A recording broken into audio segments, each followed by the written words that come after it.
guys, welcome back to Seasons and Signs. We're talking flowers and showers here, and we're changing gears a little bit, just a little bit. Last 12 weeks were all about seasons, right? Seasons of our life, growth, seasons we go through to get emotional depth and emotional complexity. And now I still want to talk about that, but I want to also look to the natural world, the external world, to give us some of those signs about how we need to be progressing in our growth. So when I say signs, I mean symbols that are occurring in the natural world. And some of those symbols are things like the sun, the moon, the stars, right? Obviously, our virtual education comes from that idea, seasons and signs, but also, fire, water, archetypal symbols, clouds, the sky, the earth, the terrain, mountains, things like that. That's what I kind of want to focus on over the span of the next 12 weeks. So today our topic is going to be consistency or remaining constant, but I want to look to the sun, and I really want to talk about the sun. Which I know sounds like a little strange because we're so used to seeing the sun and we don't really think a lot about it. And that's what the goal of the next 12 weeks is to take commonplace signs or symbols and see them for what they are and not take them for granted for what we use them for, right? Like obviously we wake up in the morning, sun's out, we're like, yay, sun's out, guns out, right? No. I want to talk more literarily, archetypally, mythologically, biblically, and I guess even like alchemically, because a lot of these things do occur in alchemy as well. So the sun, obviously, right, where we love the sun. Most people love the sun. Sun sustains life, keeps us alive. But first and foremost, I want to go to Genesis. I want to go to Genesis 1:14. Because if you're familiar with creation at all, God makes the sun and the moon on the fourth day, right? And for those of us who don't know, because we're not religious or have any connection to God, that's fine. You don't need to, but we definitely want to acknowledge the Bible as a long-standing text that's worth studying, even without the Christian part, which obviously I am, but that doesn't mean you have to be to understand the text. And so one day with the Lord is 1,000 years of humanity.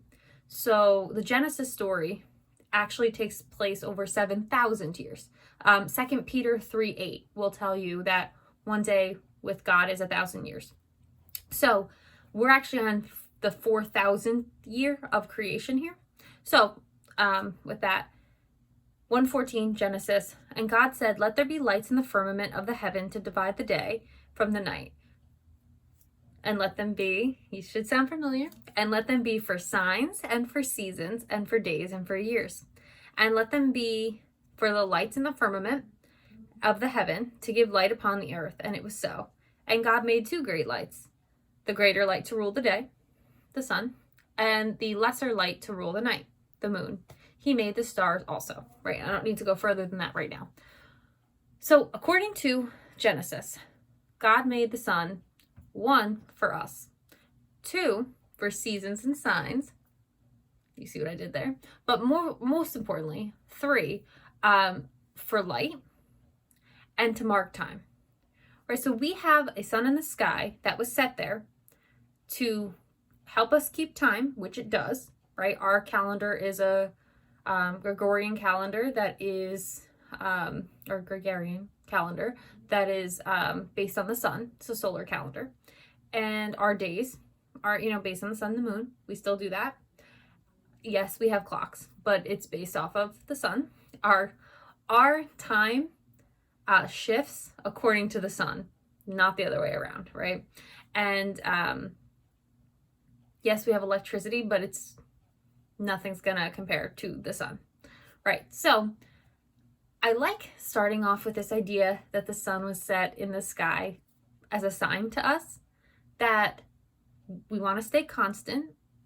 We want to always shine, and that our time is limited. It is a very real reminder of time. And in this dispensation of time, we live in a linear sort of fashion. Time here it only moves one way and it moves forward, right? And so we have a very finite amount of time. We have about 100 years. That's it. 100 years to live, which is a crazy thing to think about, but there it is. I put it out there for you. So the sun is very important in so many ways. But the first is I want it to be a reminder to us as people that we want to remain constant in our endeavor to shine, right? We're going to change. We'll talk about that next week, actually. We'll talk about the moon. But I want us to really think about the sun as a reminder of this constant, you always want to shine. Shine where you are. Light up wherever you are, right? You want to be a constant source of brightness. And I know there's that Rihanna song, like, shine bright like a diamond. No, shine bright like the sun, because there's nothing bright about a diamond without a light source. You want to be a light source. You know, you don't want to reflect the light. We'll talk about that. That's the moon next week. You want to be the source of light, metaphorically, right? So the sun in the sky is always a good reminder. A, our time is limited. And B, our goal, let's say, should be to shine wherever we are. That doesn't mean like the sun's always shining. It's always bright. But where you are in the earth is not always geared to the sun, right? It doesn't mean that people will always see your shine, but it does mean that you're always shining. Do you know what I mean? It has to be you shining for you.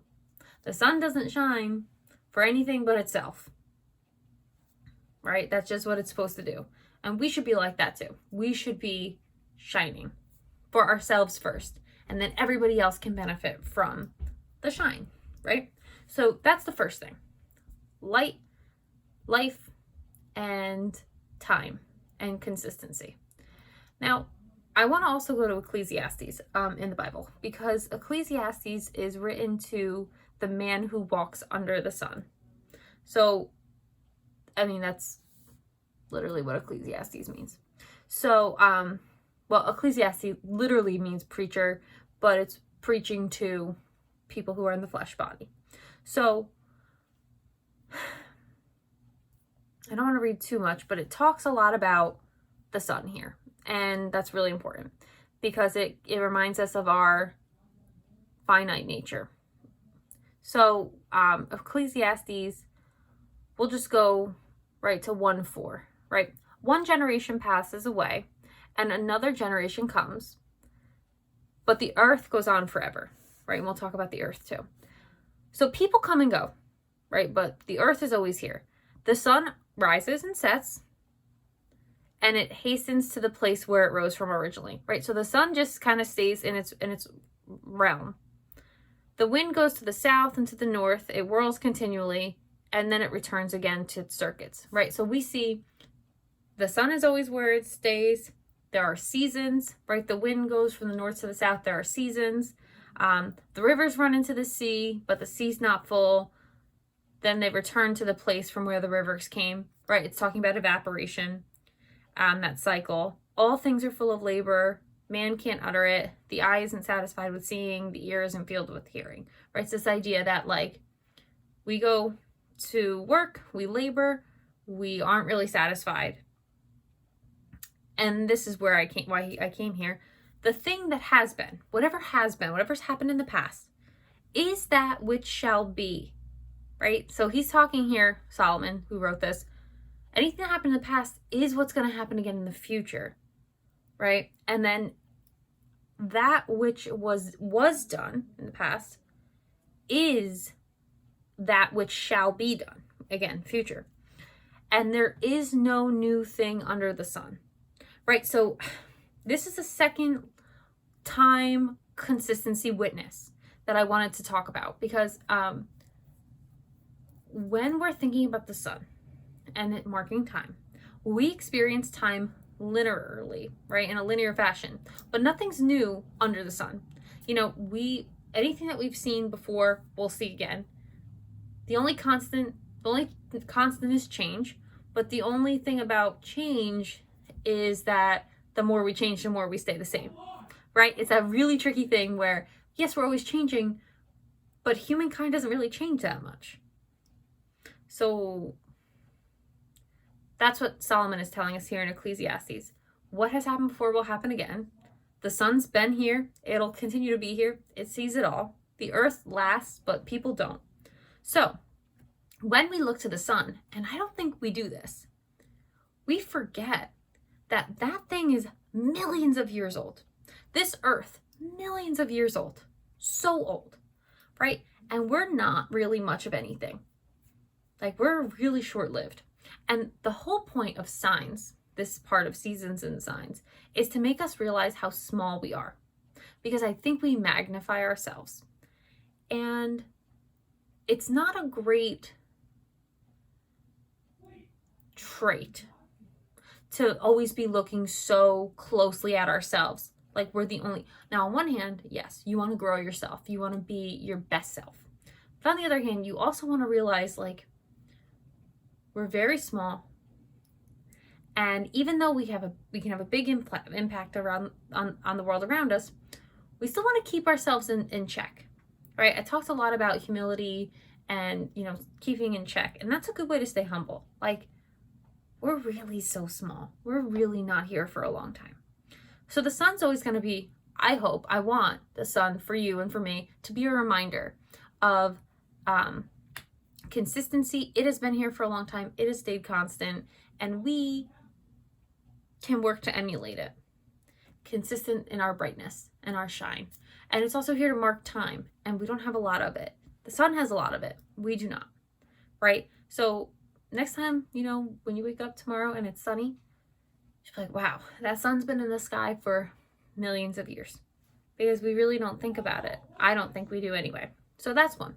Now, when we talk about alchemy, of course, the sun is going to be life and influence, and a lot of times the completing of a great work. If you have read Deborah Harkness's Discovery of Witches, I don't know about you mythological types out there, there's a really great, the main character, Diana's very, very much tied up in alchemy. Very important. And there's this marriage of the sun and the moon. You can't have one without the other, right? The sun is always going to be symbolic of life. Nothing can survive without it. But it's also has to do with a journey. This is really where literature comes in as well. Because when you have a rising sun, it's going to always be at the beginning of something, the beginning of a journey, the beginning of a process. And then when you have a setting sun, you have your ending of your journey, or the end of your process, or the completing of the great work, right? That's the alchemy coming back in. So when we see a sun in literature, or if we see anyone writing about the sun as a symbol or as a sign, it's going to mean growth. It's going to mean journey. It's going to mean power. If you have read Zora Neale Hurston's Their Eyes Were Watching God, great book. And it begins at the end. Quite literally. The story's done. It's a frame story. And also, she begins with the sun setting in the sky. So when you begin with the sun setting in the sky, it means the journey's over, right? And the main character, Janie, goes back and retells the whole story from her youth. And that's the other thing. A sun's journey is a lot like our journey, which is to say, our life journey to our birth to our death, right? So the sun is always going to be symbolic of life, journeys being completed, power. And so I keep bringing up all these like literature references because they're just, it's so prevalent. If you know Fiddler on the Roof, which is a play, there's a song, Sunrise, Sunset. And it's that idea that, like, when did I get so old? Where did my life go? And, you know, the sun sets on another life, right? So the sun is really important as a symbol, as a sign, in literature, in life, which, you know, that's the whole part of the signs. And there are so many good messages, so many signs, so many symbols that we can get from the sun. Full of life, full of power, very vital. Back in the day, if you didn't have enough sun, you were considered sickly or anemic, right? The sun is going to be the boisterous, powerful one. So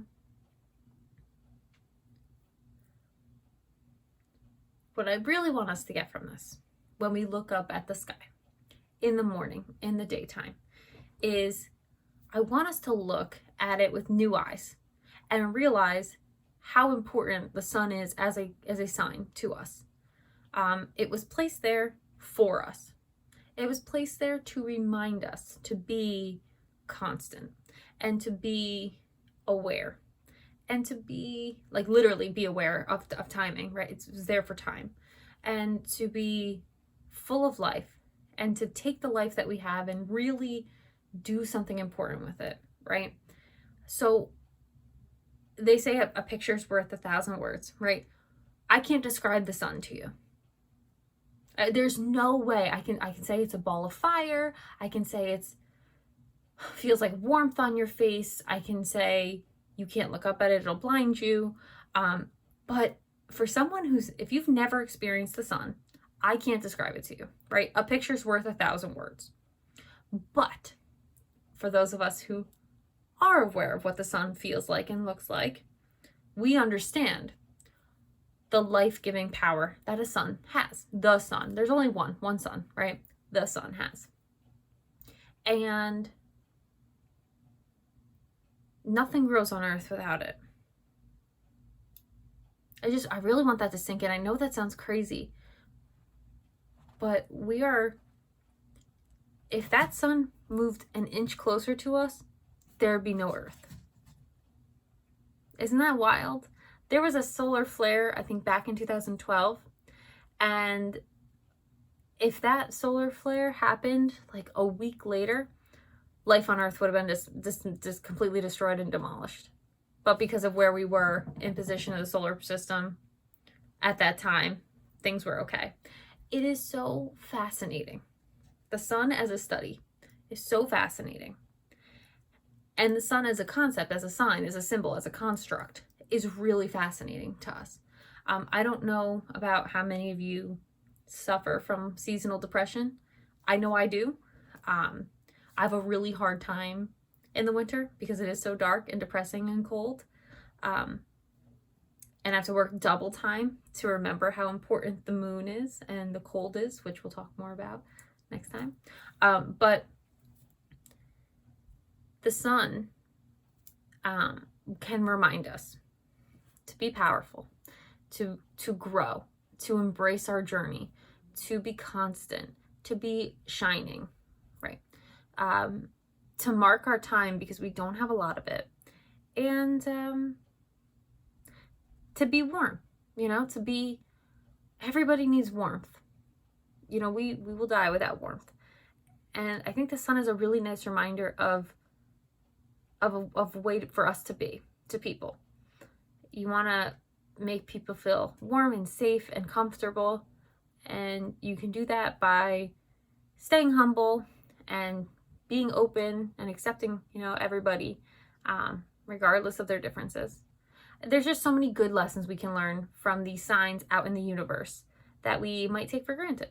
So that's where I want to start our next session. So we're still in season 1, but now we're in the signs portion, and we'll talk more about all these really cool archetypal signs and symbols and things that have just always been and what they mean for us even now.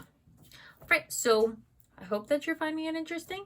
It's definitely going to be a little bit different of a study, but still really important for our growth. And instead of only looking in at ourselves, we are also going to look out at the world, the natural wonders, and see what it means for us. So I will see you here next week, and we'll keep talking about signs out in the universe.